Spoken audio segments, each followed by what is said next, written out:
Crash by Jerry Spinelli. Chapters 9 and 10, read for you by Mrs. Shoemaker.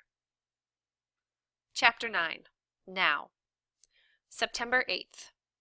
Today was the first day of school, 7th grade. The bell wasn't going to ring for another 15 minutes, but everybody was already there. Partly it was first day excitement, but mostly it's checking everybody out, seeing what they look like after the summer. Almost everybody looks different, changed at least a little bit. And not just different, but different better. Like tan from swimming pools and beaches and all. Like brown hair now blonde, like taller, but a lot of it's clothes. I'd say 1/4 is checking out other kids' clothes and 3/4 is showing off your own. Your new sneaks, your labels, talking prices.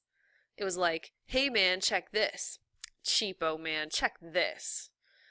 So there we were, comparing prices, and Mike says, "Look." I looked. Where? He pointed. There. I followed his finger. I shook my head, grinning. You believe it? He laughed. Him? Yeah, I believe it. We both laughed. It was pen, web. And I mean the same old web. Same old supermarket sneakers, same prehistoric pants, probably from his great-grandfather of his. Same old scrawny oat burger body. Only the button changes. Today it read smile. Uh-oh, I whispered. Here he comes. Mike went instantly into his routine, meaning he acts like Webb is cool, or at least normal. He put on his huge grin and goes, "Yo, Webberoni! What do you say, dude?" And he held up his hand. Webb high-fived it. Then they medium-fived and low-fived and behind the back fived and between the legs fived. Then Mike ran Webb through the handshake. They looped and hooked and twirled every possible combination of fingers. Must have taken 5 minutes. All this time Mike kept his face straight and cool. So I did the same, which was killing me. I wanted to laugh so bad. Of course, Webb, he doesn't know cool from fool, so he was giggling away the whole time. Finally, Mike stepped back and looked Webb up and down and went, "All right, Spider, looking good." And he rubbed the sleeve of Webb's prehistoric shirt between his thumbs and forefinger. He nodded, all serious. "Hey, good stuff. Where'd you pick this up?" Webb looked down at his own shirt, probably seeing it for the first time in his life. "I don't know," he said. "My mother usually buys my clothes." "Maybe second time around?" said Mike. Webb nodded. "Maybe." Mike and I both exploded, then turned away and pretended that we were having coughing fits. Second time around, see, is a thrift shop. In other words, used clothes.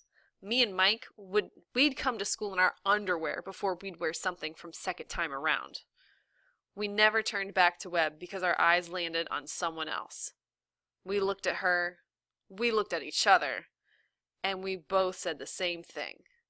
Who is that? Chapter 10. She was standing by herself. We moved a little closer to get a better look. "Teacher?" I said. "Nah." "Lost? She thinks this is the high school?"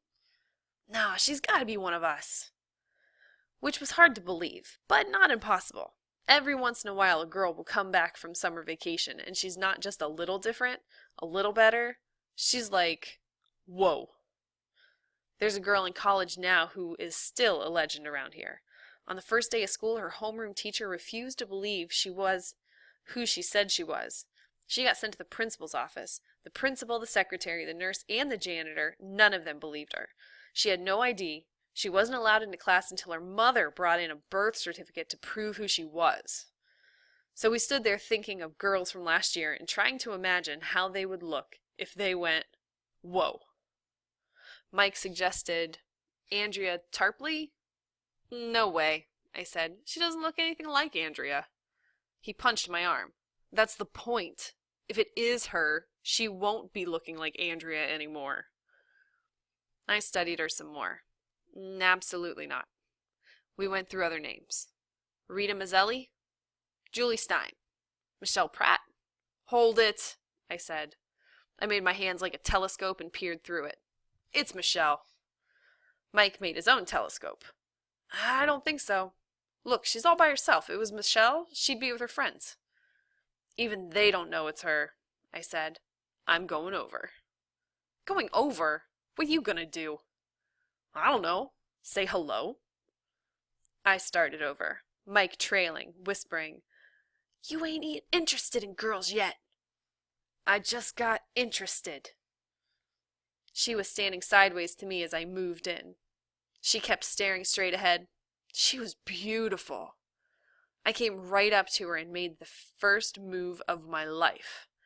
I tapped her on the shoulder and said, Hello, Michelle. She turned. She smiled. She looked right at me. She was a goddess. She said, I'm not Michelle. And she walked away. I stood there, and then I went after her. I tapped again. You sure? She turned, smiled the same, and said, I'm sure, and kept walking. The bell rang, the door opened, the cattle stampeded. Behind me, Mike was choking on laugh balls. I spent the rest of the day checking out the girl. So did 100 other guys. She was right. She isn't Michelle Pratt. Her name is Jane Forbes. She moved here from Wilmington. She's in 7th grade. I ate lunch with Mike. We spotted her in the salad line. She still seemed by herself. Think she'll go out for cheerleading? Mike asked me. In the morning, the principal had announced sign-ups for football and cheerleading and other stuff. If she don't go out, I said, they'll come after her. You're lucky, he said. You're a running back. I'm a grunt. She ain't gonna notice me. Mike is a lineman. I'm a fullback. While he's buried in a pile of bodies, I'm crossing the goal line. Last year, they made me sit on the bench with the other 6th graders. This year, nothing is keeping me off the first string, or out of the headlines. Better believe it, I said. She's gonna go... I made my voice high like a girl's. Ooh, there's that Crash Coogan scoring another touchdown. I do believe I'm falling in love with that boy. He's so good and so handsome, not like that ugly nipple-nosed Mike DeLuca. Mike took the banana from his tray and smacked me with it. I took the hot dog out of his roll and wiener whipped him. He grabbed my hot dog and boinked me on the head. Around us, kids were laughing. I brought my fist down and smashed his hot dog roll. He karate chopped my roll. I turned his chocolate pudding upside down on his tray. He did the same to mine. And by now the whole place is in an uproar. Mike and I had started out laughing. We weren't anymore. There was no way I was going to stop. I've never been number 2 in my life. I can't stand to lose. More than that, I just won't. It's like one of my t-shirts says, Refuse to lose. Problem was, DeLuca was like that too. I picked up a chunk of potato salad and flicked it in his face. He dipped his straw into his milk, capped the top of the straw with his finger, pulled out the straw, reached it over my head, and released his finger. I got a milk shower. The place went bonkers. I blinked, I smiled, I nodded, I pulled my straw from my milk, I took a swig from the carton, I spit it into his face. Double bonkers. I scooped up some chocolate pudding with my spoon. I was cocking it back to flip it when I felt a hand squeeze my shoulder. Some dumb kid, I figured, so I dumped my load of pudding on the hand. That's when I noticed it was awfully big for a kid's hand. I looked up. It was a teacher.